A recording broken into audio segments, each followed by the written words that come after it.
everyone. Welcome back to Coffee with CISOs. Today I'm joined by Sneha Regmi, who's the Director of Security Operations and Resilience Engineering at Affirm. Sneha is also a part of Lockstep's community, so I fortunately have been able to meet her in person and we've had some conversations already. So selfishly, I'm just excited to get 1 hour of uninterrupted time to learn more about your background and dive deeper into some topics that we've already lightly discussed in person. So Sneha, thank you so much for taking the time today, and I'm really looking forward to our conversation. Yeah, thank you so much for having me. This is such a cool idea. I remember we had talked about it when you first started doing this, and just getting people from the community to, pause for a bit and talk about it's like a coffee and quick chat. So yeah, really, really looking forward to the conversation. Likewise, and maybe we can jump into that first. I've been asking everyone, what do you drink in the morning to get started? Like for me, I have to have coffee or I really can't function. So what's your go-to in the mornings? Yeah, same. I have to have coffee. I always joke with my husband that morning is just coffee and the dogs. I have two dogs. That's my me time. I try not to look at Slack or any work pings. That's like one, sacred time in the morning. I have to take my coffee and sit on my couch with my dogs and just like, okay, brace yourself for the day. So yeah, that's a must. And then I actually like evening, I don't mind as late as I need to be, but mornings I try to protect my, beginning of the day with my coffee and home time. Yeah. I think sacred's the right word. That's exactly my routine too. I also have two dogs, which by the way, what kind of dogs do you have? I have a Shiba Inu and a golden retriever. The golden is like, I want to say, we got her during COVID 2020, so she's going to be 6 this year. And then the Shiba is already 8.5. And they're like completely opposite personalities. Like the golden's like such an attention seeker, always needs to be pet. And the Shiba is like, mine, she doesn't want to be touched. She wants to mind her own business. But she will ask for pets when she needs food, obviously. So very different personalities, but keeps us entertained. Both our dogs. So cute. I What also have about a you? Shiba. Oh, you Yes, do? so I have one Shiba and she's our oldest too, so she's 12. Same thing. She's like a cat. She really only Yeah. wants pets She, when she needs food or if she needs like her 5 minutes of cuddles. And yeah. for the most part, she's just around the house wherever she wants to be.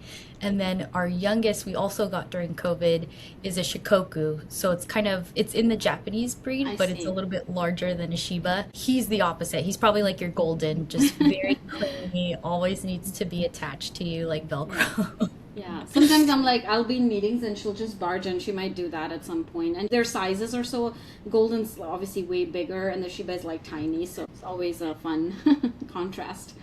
And dogs honestly do help with that morning routine because you have to make sure you're looking after them. And it's Yes. always nice to get some morning snuggles before jumping into the chaos. I'm sure with your role too, it's nice to have that Yeah. secret alone time with your coffee. And I plus one to that so much because sometimes I'm here and I'm like working on stuff and my golden will lay on the carpet and she'll just make that face that it's past 5 o'clock, let's go, let's get out of that chair. So I think that to your point, that keeps you at least getting up, getting out of your office and going doing other things. Yeah. So love, love, love dogs. Exactly. They help with the work-life balance. They kind of enforce it for us. Well, awesome. I know you're based in the Bay Area in the East Bay, but another question I had for you, were you born and raised in the Bay Area? Yeah, no, actually, I was born in a totally different country called Nepal, which is a country that's sandwiched between India and China. It's a very small country where the Himalayas are. Most of my childhood was spent between India, and a lot of my schooling was in Nepal and north of India, called Darjeeling, where the British had built a lot of schools when they were ruling India back in the day. And so lots of good schools there till today. So I did a lot of schooling there, and then I went to Malaysia actually to do my bachelor's, and then I ended up here for my master's. So kind of like a little bit of a journey, but so I've been in the Bay Area now for I want to say 13, 14 years, so a long time. And I didn't grow up here, but I love the community we have here. And there's just so much innovation as well as so much access I feel we have, and sometimes we take it for granted. But when I talk to a lot of my other friends in security that may not be in the Bay Area, they don't have as much access or things going on here. I think you can pick and choose any event. I mean, you name it and there's something going on, right? So I've been more intentional about building that community over the last decade or so.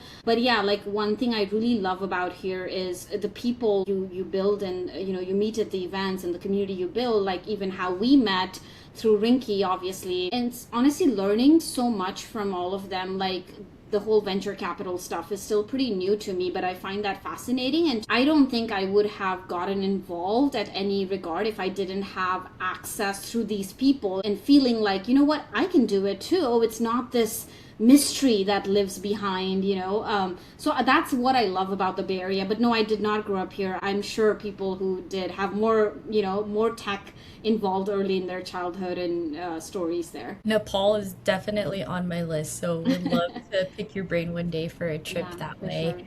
Sure. But what was that experience growing up? So I know you mentioned you didn't have necessarily the most exposure to tech. So could you walk me through how young Sneha got excited about tech? I know you studied electronics and electrical engineering. So how did you find that path? Yeah, good question. So I remember when I was growing up in Nepal, I was very curious as a kid. I think my dad would always be like, you have too many questions, I can't answer them, and I'm still the same person. I'm like, wait, that doesn't make sense, let me dig in.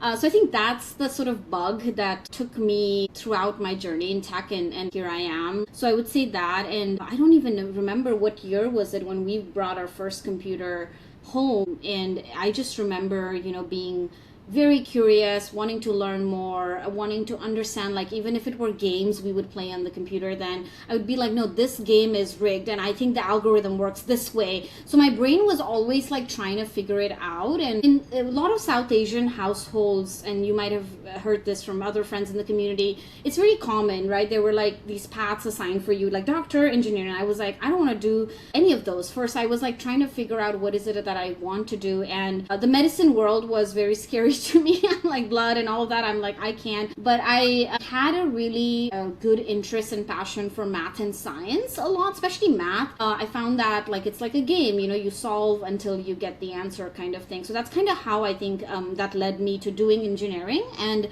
to be honest, like the engineering program is pretty standard, right? Like the electronics engineering, pretty general engineering degree, but cybersecurity came a little later along the way, where I was in my master's program in San Jose State, and they had a class they offered in cybersecurity, and I was like, let me just try it, and I found it fascinating. And like one thing led to the other. But I would say really, like growing up, it was the curiosity in me, like wanting to know more, wanting to and I think for cybersecurity in particular, that's so critical, like to not do a checklist approach and not take a status quo for an answer, right? Really digging in, really asking. My team still knows today that I'm going to have a list of questions that they have to be ready for, right? So things like that, I think that shaped early in my childhood, even though I wasn't always surrounded with computers and laptops like we have today, right? Because I don't even know, I'm trying to remember how old I was when we had the first computer at home. But regardless, my curiosity and everything started, pretty early. And I think just having experience in education in 3 separate countries, that kind of helps form like a different worldly view on tech. And so I'm sure that helped imprint, your point of view as you were jumping into school, even your first role out of school. Would you say you faced any roadblocks between those moves, like even from Nepal to India, India to here? Can you walk me through what that journey was like for you? Yeah, absolutely. I think moving out of a country and starting something new in a different country is a very now when I look back, I feel frightening experience. I actually don't know how a lot of people take that risk, and it's fulfilling as well. But I mean, I remember even before the US, when I was in Malaysia, I had a cousin who was also doing schooling there, but I had never seen a campus that big in my life that had a bank and a doctor's office. And I was like, this is insane. I would freak out about forgetting the road from my hostel, where we were staying, the dorms, and to the class. Like, it was so huge, right? So the first culture shock, you just try to tell yourself, oh, this is normal. Like small things like that, whether it is I remember in Nepal, at least growing up, we didn't have credit cards were at that time not that common for me, right? And then using my first, trying to figure out and trying to not embarrass yourself, right? It's all these little things, that add up. So I think there's that sort of stress in your own journey that you're carving, and I'm sure today it's very different. A lot of people have access, I think, more early, but still I'm sure people who come new to a country are still figuring out new things on their own, right? And then outside of that, there is, like we were saying, whether it's tech or whatever profession or degree you're trying to get. I remember not feeling comfortable to ask questions even in the class because I didn't have my group of friends that I grew up with, right? And so it takes a lot of believing in yourself and patience, I think, and then you look back and you form new friends and you have a different life there. But I think initially just the culture shock, and then of course coming to the US is a whole different thing for a lot of people. So I think that stays. And then a lot of roadblocks, I would say. I think everybody at some point, even though you've enrolled yourself in a program, you're like, is this what I really want to do?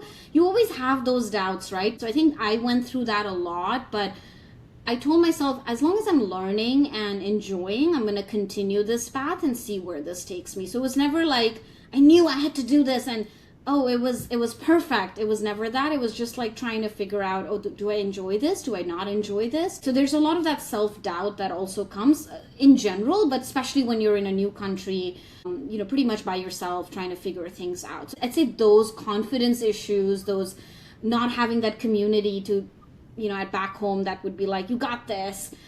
You build that over time, but in the beginning, you're figuring a lot of things out by yourself, and that's scary when I look back. Yeah, it's a different kind of risk. No, and I agree completely. Like, even for myself, college was difficult, and I studied in the US, born and raised in the US. I can't imagine adding an extra layer of building your own community from scratch in a brand new place, also being so young and impressionable in your career, trying to figure out what you want to pursue. And then to your point, just like finding a new community, you don't have that support system back home. We actually just met with Clarence Cho, who's the co-founder and CEO of Coverbase, which is one of our portfolio companies at Lockstep. And we also asked him about his experience moving from Singapore to the US. And he had a similar story, and he mentioned that one of the biggest challenges was also just learning, pop culture and how to relate to Americans, especially when you're trying to pitch your company or even relate with practitioners. Like, that's something that was a learning curve for him and something that he didn't necessarily think about as he was joining. So I'm sure that also was coming into play for you in school. Yeah, I'm still bad at that. I'm still catching up, but I think now it's which is so beautiful. It's so blended, right? Especially the Bay Area. There's so many different cultures and so many things to learn. Which is again back to your earlier question. One of the reasons I love being here. I think there's just so many cultures, different food, and there's not like only one sort of majority. I think there's a good spread of almost every culture you can think of. Yeah. Absolutely. Especially being in the Bay Area, it's definitely a melting pot of culture and talent. Another thing I wanted to ask you, so early in career talent is top of mind for us because we do have some summer interns with us. And so just jumping back to, graduating from school and maybe that period before joining eBay, could you walk me through how you landed that first role, all of the feelings, the highs and lows that you may have felt starting out your career journey, and then maybe any advice you have for that early in career talent that are trying to find their way? Yeah, I mean, so this is, like you said, it was at eBay years and years ago, right? So I got an internship at a different company, in a small company called Rambus in Sunnyvale, actually. And I did that internship. It worked out, and so they made me a full-time employee. I worked there for a year, and then I was starting to look at, okay, what's out there. And I got a contract position actually first at eBay, and this was during the eBay PayPal split that was happening at the, I think leading up to the final days of the split. So I got a lot of exposure during that time, and one of the teams I supported was not actually cybersecurity, it was safety and security, and they were working on segregating all the applications, whether it's badge management or analytics or whatever it is between the two companies. And while I had work experience, I'd worked a year almost in Malaysia as well as at Rambus, I hadn't worked at such a large company that let alone is going through this very public split and all the work that comes with it. So when I look back, a lot of what played to my benefit was I was asking the right questions, right? And of course, it's nerve-wracking when there's very big people in the room and you're still someone who just joined, may not have built your credibility. But I would always do my homework. I was very good about like, okay, I'm not going to try to ask a question just to look cool. I'm actually going to research, and if I have a question, I will. So I started speaking up very early, I think, and got noticed by the leadership, I would say. So that was that. And that was just a contract position till the split work, right? And then I was starting to be like, okay, what is it that I want to do next? And this is where, again, community and networking really helps, because within the company, I'd already built a small group of community and people and mentors, if I may say, seniors that I was taking guidance from and starting to ask about their careers and whatnot. So a role opened in their InfoSec team, and I found out and I was like, can I interview? Like, I would love to get a chance. So I went through the whole process, right? And then I got the job. That was my proper security operations official sort of entry. But it was like taking that small gig, taking that small opportunity. Sometimes when you're trying to land something first, you're probably, ideally you would want something 2 years or 3 years like locked in. I didn't have that, right? I was taking a contract gig here, but I always wanted to experience that and get that opportunity, because I knew that once I had that, it would do two things. One, I would get clarity if this is something I enjoy. And two, if I'm good at it, people will notice and give me that next opportunity or convert me to a full-time employee and so on. So I think that's how it all started. But the other thing when I look back is because it was such a big company, and sometimes all of us, when we start in a career, obviously we're more tactical. We have that, this is what I need to do. It was a lot of learning about the importance of applying business context and why that's so relevant. Because sometimes I would go with my whatever problem I want to solve to another stakeholder, and they would listen to me, but then they would give me all this business context that made my problem so irrelevant or not something we should spend time, because it didn't have any business outcome. And so that kind of shift was really good to get early. But yeah, like I think what I would say when I look back is take that opportunity, even if it's not perfect. I think sometimes we all are like waiting for that perfect, just try it, right? And something better will come after, like it just moves on, I would say. And then the second thing I would say is a lot of times we think confidence comes first and then whatever actions. I think it's the other way more. You take the action, you put yourself in sometimes uncomfortable positions and learn, and that's how you build the confidence. I didn't have that insight back then, but now when I look back, I think that's what played to my benefit. Yeah. Those are such great insights, and something that we're trying to share with our interns as well is, and I'm glad you brought this up as your first point actually, is you wanted to explore and see if this is something that you wanted to pursue first. And then secondly, of course, you're getting the tactical experience, and then of course applying the business lens to it. Those are all great pieces of advice. But maybe we can circle back to that first point where you said, I wanted to make sure this is something that I was passionate about and could explore further. So what was it about that role at eBay that clicked for you and you decided, yes, this is something that I really want to sink my teeth into and pursue, not only as an IC, but I know you moved into a lead role? Yeah. So for me, a little bit before that clarity started coming when I was at Rambus, this company I was mentioning that I did start as an intern and did a contract gig for a year. I was actually brought in as an IT intern. I was doing, typical IT stuff, networking. They had offices back then and they had to figure out where their Wi-Fi was bad network. And I was doing like typical, and I was starting to get bored at some point, but then they had a big security program they were trying to set up and they had no resources, so they gave it to the intern and they were like, you're gonna go figure this out. And there were two parts of that. One was security awareness for the company, and one was they had bought the security operations tool and they needed someone to learn it, build it, implement it, all of that. So as I started doing that, I realized how fun this is. And I started really having an interest in cybersecurity, someone with not a lot of knowledge or experience. So I started learning on the job. So I already knew that. So when this gig came at eBay and I applied, like I said, the first contractor role was not fully cybersecurity, but it still gave me an avenue to get into tech, I would say, right?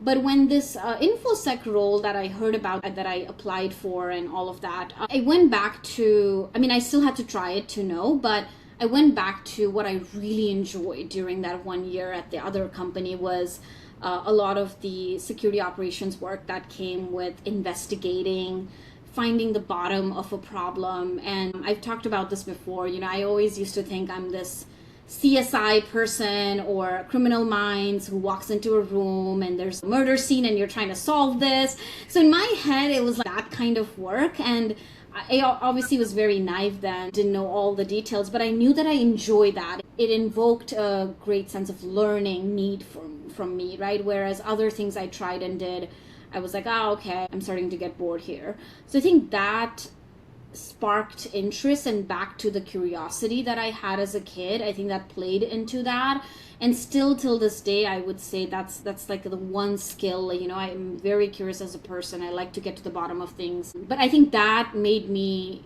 know that no, this is something worth giving it a shot and seeing. And then I started it, and there were lots of challenges too, but I really thoroughly enjoyed learning. And one of my seniors who was there would tell me that it's all about story. You're trying to find the story, what happened. You have some bits and pieces of clue, and then you're trying to chase that. And I knew I wanted that. But again, before that, I also knew what I didn't want, right? When I was doing some of the other work, I was starting to get bored, and I wanted a little bit more, something that would spark my curiosity. Curious is the best adjective I think I would use for all cybersecurity professionals, or the best ones that I know. I think that's the best way to kind of describe the cyber profile. Something that we also talk about with our interns is just the importance of being honest with yourself about the work that you enjoy and the work that maybe, as you mentioned before, you may get bored from, and just being truthfully and brutally honest as you kind of progress through your career. And just know that it's okay to constantly change if you want to move into a completely new career path, or if you want to explore people management. And so that's definitely a topic I wanted to pick your brain on, since I know after eBay you moved back into a senior IC role, and then from there moved into people management. So you have a great vantage point, and would love to pick your brain. What was it about people management that excited you and wanted you to move into that career track long term? I was always, when I look back, I was the person who would always not be afraid to raise my hand when there was a problem to solve, right? And so I think that was the biggest thing. I know my then manager was looking for, the team was growing and he needed help, and I had sort of mentioned to him at one point that, yeah, I'd be interested. And that was like a year ago conversation. But I think he saw that and gave me that opportunity at a later company that I joined after eBay. But what I've always believed in is creating your own path. So there's obviously, we know the IC track and then the management track, right? Very commonly gets talked about these two tracks, like one is technical, one is people leadership. I actually don't look at it like that, right? Yes, there are two sort of, these are tools for you that you can use. These are maybe some frameworks, right? But like going back to creating your own path. And for me, there are times when I am more technical, when I have to be, right? And I'm able to hone in into my previous experience of whatever I did as an IC and kind of, against the word we were talking about, curiosity, go into that and use that. And there are times when I'm like, okay, this is something the team can figure out, and I'd rather focus my attention on something else, right? And I think it's like, what do you enjoy? What do you think is relevant to your team at that time, where your energy should go? Because it's so important where a leader spends their time to be intentional, because ultimately we're here for our team. So I look at it as like, yes, you can have these two paths, sure, but you can create your own. You might be someone who really enjoys technical work and also wants to be a manager, and that's great. Of course, you have to build more skills other than technical skills. There's communication skills. How do you manage and balance stakeholders? How can you start being strategic about your program. I think those skills are really important. Yes, as a manager, you may lean on those a little more as a people leader, but even as a staff engineer, let's say, or a senior staff engineer, I expect that from my team. I expect my engineers to be able to communicate well and get to the bottom of things and still be technical, right? And I'm not saying everybody's going to hit all the boxes at the highest score, but that's where you're building your own brand and your own sort of profile. And at least in most of the recent companies that I've worked off, even the last just two, most of them are, again, tech companies, and there's not a lot of like, you have to play by this rule book, right? And so what I've done is I've had situations where I've made someone a manager on my team. I've had situations where somebody's shown interest, but I haven't seen those skills yet. So I think it's like, what is that path you want to create for your own? And the two IC versus manager, you just take learnings from there, but you create your own, right? And to your question, the point too, I actually know a lot of my friends who have tried manager, it wasn't for them, they went back, or it was for them, but they wanted to be more technical again, and they, did IC work and came back. So again, I think a lot has evolved in our industry, and there's room for various versions of this, I would say.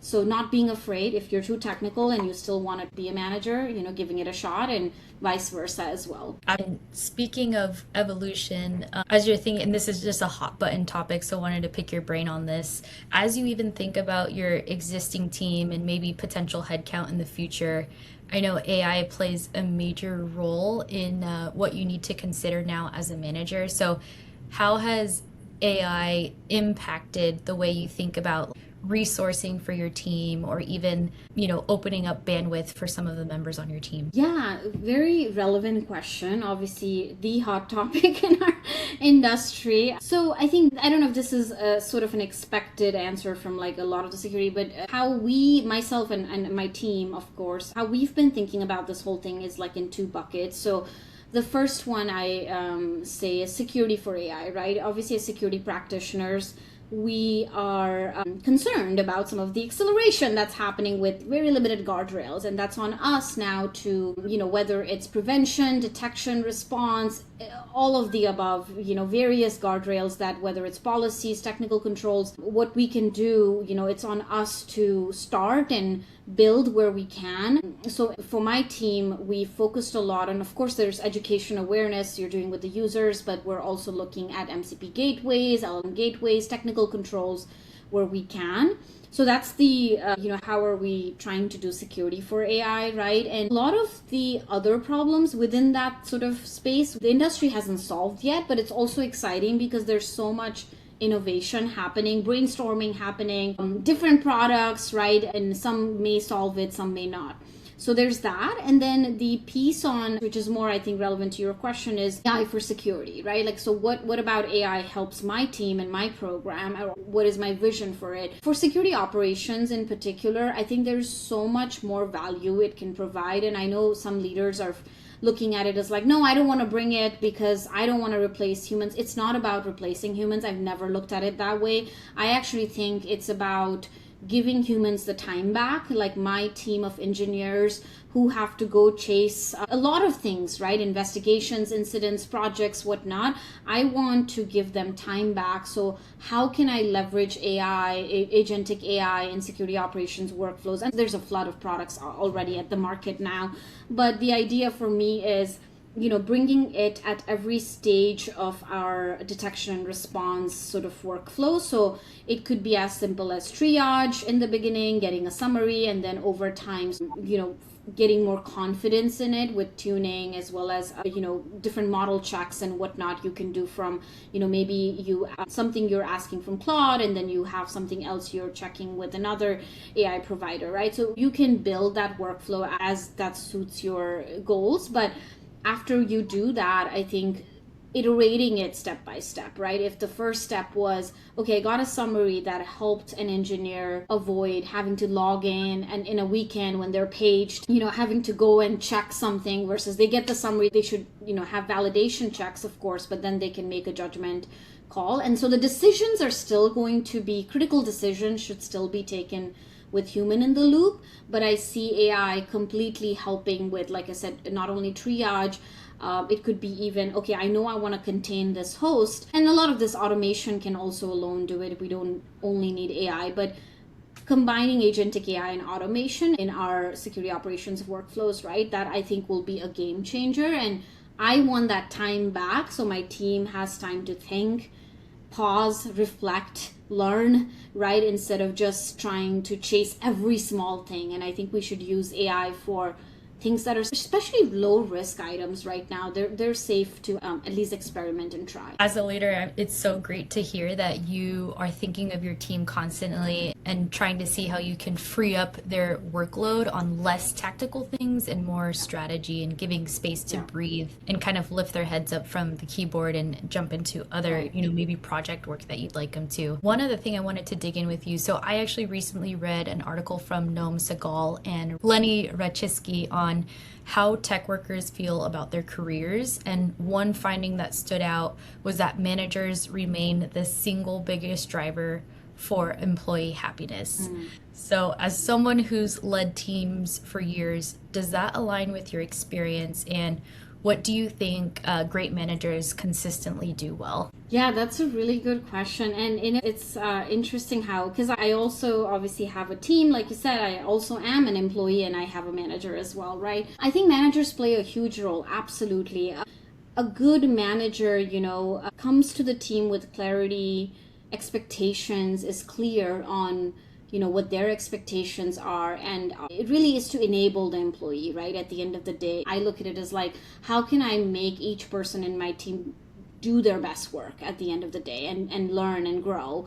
And that answer is very different for each person that reports to me. Their strengths and areas of improvements are very different. So I do think a good manager is consistent, to your point, and is consistent about the expectations, gives the team clarity, shields the team to a certain degree, but also not to a point where they have a complete different picture of what's actually going on. So I'm very particular about that. I treat my team members as adults. They're very smart. They're actually way smarter than I am, to be honest. And I don't need to paint this overly rosy picture about things that are not, right? So I am very transparent with my team, and that doesn't come from day one. That takes time to build that relationship and trust, but I'm very transparent, and I hold them, we hold each other, I should say, very accountable, right, to the things that we've committed to doing. So I talk about this in another podcast, so that transparency, accountability, and empathy, right? These three things is what I try to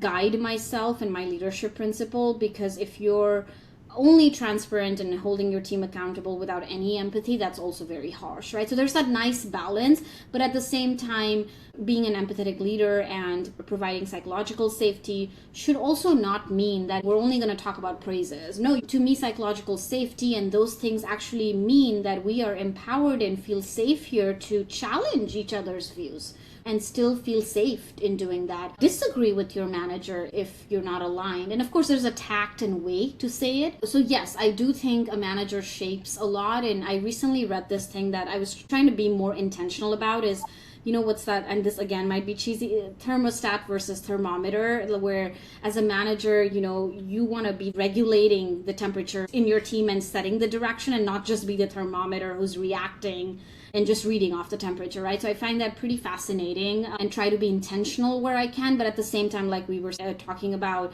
not coming in just to shield too much and setting too much of a rosy picture. That's not reality. And I actually think exposing them to a little bit of ambiguity is super healthy, because that's how they learn, that's how they grow. A lot of us leaders and managers, we have to make decisions daily with almost no information at times.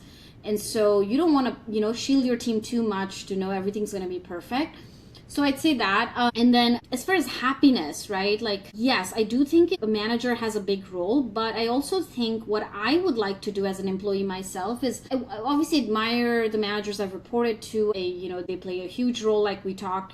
But I think the power of how I feel and whether I'm happy, sad, good, bad, that as much as power I'd like back on my own self. That's on me to regulate, right? So it's almost, there's two things in this question. Like, one is, yes, your manager plays a role, but at the same time, we are so used to that validation from other people that I would almost challenge every employee to look inward as well. That yes, get guidance from your manager, have a great relation with them, have that open dialogue, but ultimately you should have the power to regulate your happiness or sadness or whatever it is you're feeling professionally or personally, right? And I think managers are there, but not making them that final validation for you. I know it's easier said than done, but at least trying, right? That's a great point to point out that, the responsibility doesn't solely lie on managers or even the C-suite team. It really also depends on yourself as an individual, maybe affecting your worldview and how you regulate and how you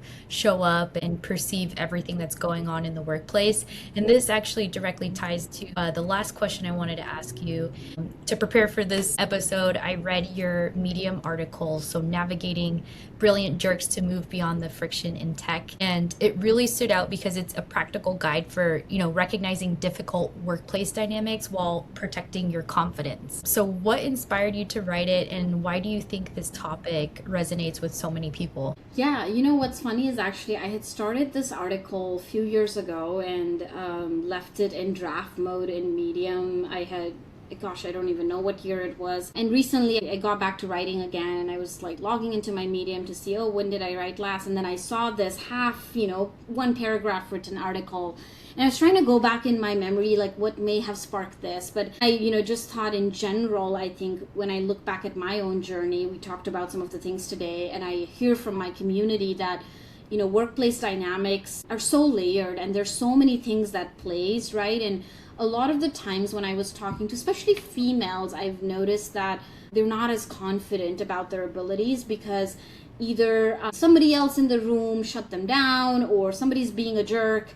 And I've experienced that myself, and frankly it can happen to anybody, but a lot of times, what I realized working with those kind of difficult people are sometimes they don't even know, they don't even have that self-awareness, and it's not personal. So it was a learning journey to not internalize when someone was being difficult that it was me failing, right? Because we often do that to ourselves when somebody's being a little bit of a jerk or may not be self-aware. We come back with like, what did I do wrong? Oh my God, maybe I don't know this. And I think I went through a lot of that, and then realizing I have access to a better coach who I remember once told me that, no, you need to go into these conversations it's transactional with these people. It's not about you, it's about them. Right? So why am I putting the burden of their lack of self-awareness to my credibility, right? And that intentional question and that shift in my mind was super helpful for me, because then I knew that if a stakeholder I've worked with has always been difficult, I walked into those conversations with that mindset that it's not one of those conversations where I'm going to be doing a lot of like that small talk and I think we can get to the point. And in some cases you can do those little relationship building things and learn more about someone, and it makes a relationship easier, right? So I think either or, whichever situation you are in, but I think the takeaway was that you have to believe in yourself for others to believe in you. That's one. And if someone's being difficult, it's not about you at all. It's not personal at all. In fact, I think they probably don't even realize it, or they do, but they've already moved on from their day. They're thinking about their dinner. I don't think they're sitting and being like, well, Sneha didn't know this today. So just reminding yourself of how big we make these small problems at work sometimes and navigating that. Yeah, I think that was my sort of motivation to write it. 100%. And I think that advice is great too. Like even out of the workplace, like one of the best pieces of advice that I also got from a BetterHelp coach was just knowing that everyone is also looking through a very selfish lens. And to your point, they're going about their day thinking about themselves, thinking about their objectives. And for the most part, they're not thinking about sometimes how they're impacting others. And so I think that's such a great way to kind of put on your armor at work, is just knowing that, hey, I don't need to take these things personally. And then also having that emotional intelligence to kind of read the room to see like what maybe this stakeholder versus the next stakeholder might need and need from you as, the other party involved in the conversation. So I love that you wrote that article. I think it's really important to talk about not only the great parts of tech, but also just dealing with difficult personalities. And it happens in Yeah. any industry too.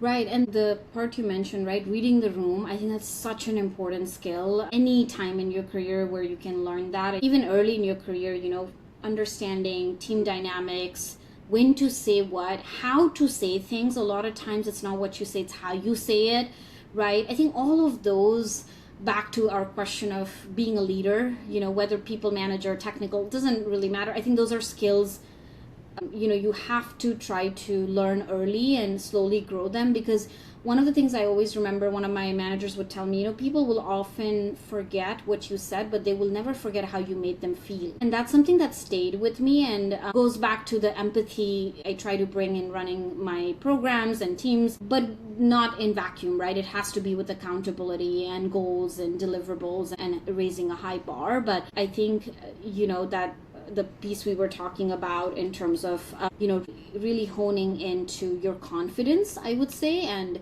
not letting it shake by other people's judgment, right? And I think once I started being more and more intentional about it, it was very difficult at first, right? It doesn't suddenly come, it's not a magic like you just click a button. And but I think I've been more intentional about it, and now I'm very confident of, I know what I bring to the table and I know what I don't, and that's okay, but I know where I stand, right? And that's something that came later on, but reading the room, all of those kind of plays a role, yeah. For sure. And I think it ties back to some of the themes that we chatted through today of like, just being very honest with yourself about what you enjoy. And then secondly, as a leader, just having empathy and really thinking about how you're delivering news. I think all of those pieces really do play a key role in just showing up the best way possible at work, and also protecting yourself and continuing to build confidence on top of your work.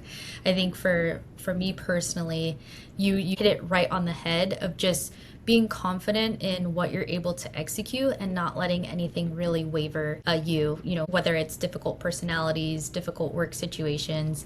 I think just being confident in yourself, and that confidence comes in so many different ways. But I think for me personally, it has always been experience. So just getting yourself out there, having more experience in maybe the areas that you need to grow that confidence. And then naturally over time, you'll just get better at things.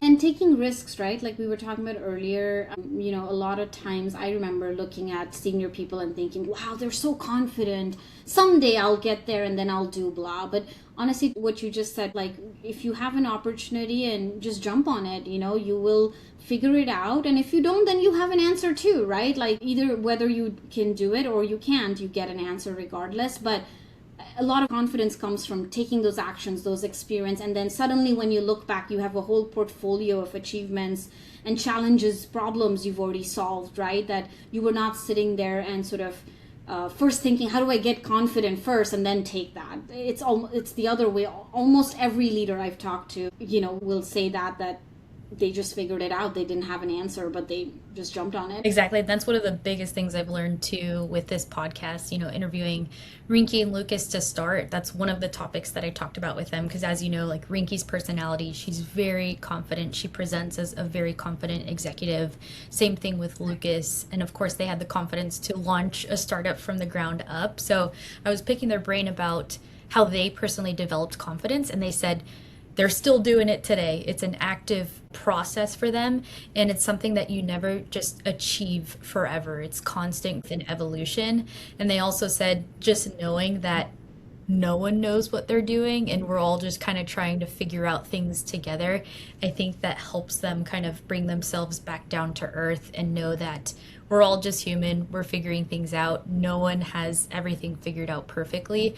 And then it's that kind of relief that helps them build more confidence in their roles even today. Yeah, that's so well said. And I 100% agree. The power of community, and even at work, having a few people that you can trust to brainstorm. I'm very lucky. I have great peers and my team is amazing. And I feel a lot of what we can accomplish, even when a problem is thrown at us that's ambiguous, that's challenging, a lot of my confidence not only comes from my own abilities, is knowing that I have peers and coworkers who are equally hungry to solve and figure out a problem, right? And I think if you can find that little group, even if it's 2-3 people at work, right, that you love brainstorming with, challenge you can learn from each other, that is such a beautiful thing, and that frankly like keeps me going at work, is when we have something and I know that not only I can give my input, but I'll have other people give their input and go, oh, okay, I didn't even think about that, right? And you're learning from each other, and you kind of help each other as well, and build your own confidence, and then you're also learning from other people's experiences and confidence, right? Again, back to the podcast, you were talking about the community, and it's not only you, it's a team effort always. Exactly. And I think building those micro communities for yourself will help you feel like you're not in it alone. And then you'll also kind of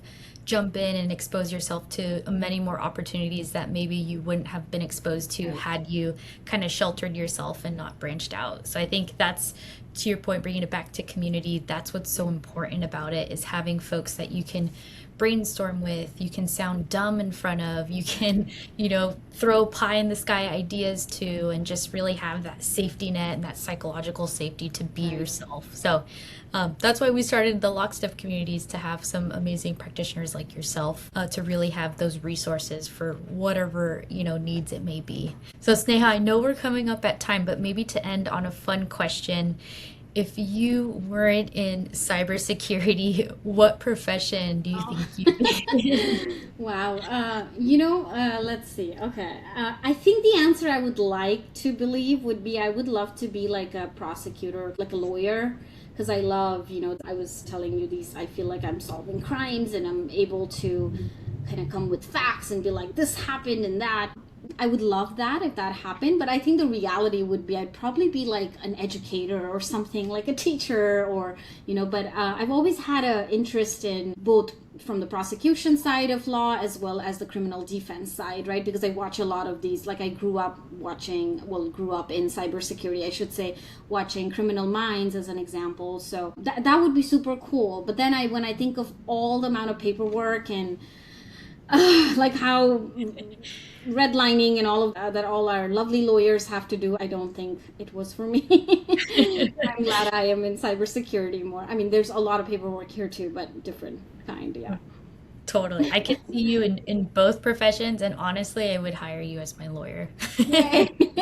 I feel confident that you're crossing your T's and dotting your I's, because you just have that curious brain. You dig through some things and get down to it for me. So in our fields, we get to work with legal all the time. So over the years, I have learned a lot from my very awesome legal friends. So yeah, that'd be cool, super cool. Yes. Maybe one day when I win the Powerball or you win the Powerball, we can both just go off and teach somewhere remote and enjoy. Yeah, that'd be fun. Well, awesome, Sneha. Thank you so much for your time today. I can't wait to see you in person again, but really just thank you for jumping in and sharing your insights for the past hour with me, and I hope to see you soon. Yeah, no, this was so good. I feel like it was just a conversation, and we talked about so many different topics, and you took me back to some of my early days in cybersecurity, and really excited to see you doing this. And yes, I will be at whatever the next Lockstep event is happening. I think Black Hat is coming up, right? So I'm sure we'll see you there as well.